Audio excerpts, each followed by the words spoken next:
Elle n'était encore qu'une adolescente, mais elle avait déjà eu des sentiments pour le futur gendre de sa famille. Mais elle n'a rien dit, seulement s'est approchée de l'homme et a déplacé le vase par la force de son esprit. Sa mère l'a immédiatement arrêté quand elle l'a vu, mais Julie s'en est moquée complètement. Elle ne voulait que capter l'attention de cet homme. Julie était une fille douée de pouvoirs magiques. Elle pouvait même prédire l'avenir. C'est pourquoi il y avait toujours des gens chez elle pour lui demander de l'aide. Mais après avoir aidé tant de monde, elle a prononcé sa première mauvaise prédiction pour sa propre famille. Ce jour-là, Julie a soudainement crié de peur et d'inquiétude. Sa sœur est immédiatement venue la consoler, mais Julie n'a fait que dire qu'il y aurait bientôt un décès dans la famille. Mais elle n'aurait jamais imaginé que cette personne serait sa propre sœur. C'était l'anniversaire de son père. La servante a mis une bouteille de champagne empoisonnée sur la table. Le verre, qui aurait dû être bu par le père, a été demandé par lui à sa fille aînée de le boire. Ce soir-là, Julie a vu sa sœur perdre la vie. Mais son père a insisté pour qu'on fasse une autopsie sur elle.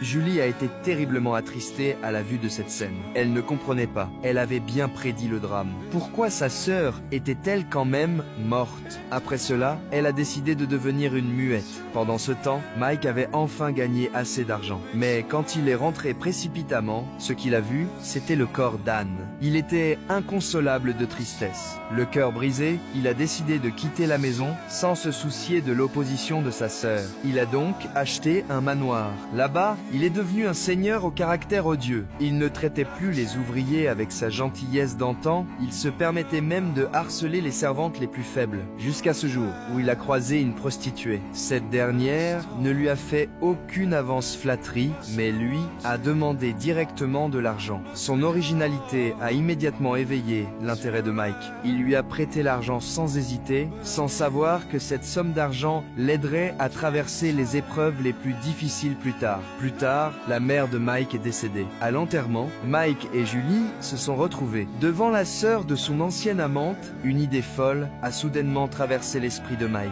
Il voulait transformer l'amour qu'il portait à Anne en amour pour Julie. Il a donc immédiatement trouvé Jack pour demander la main de Julie. En regardant le visage de Julie, il croyait voir Anne. C'est alors que Julie a parlé pour la première fois depuis longtemps. Elle a demandé s'il lui faisait la proposition de mariage. Ses parents ont été fous de joie quand ils ont entendu leur fille parler et ont accepté sur le champ la demande en mariage de Mike, sans se douter que cela allait précipiter leur fille dans un abîme. Après le mariage, Mike chérissait Julie énormément. Cependant, il la considérait comme sa propriété privée et éprouvait une jalousie et une possessivité extrême à son égard.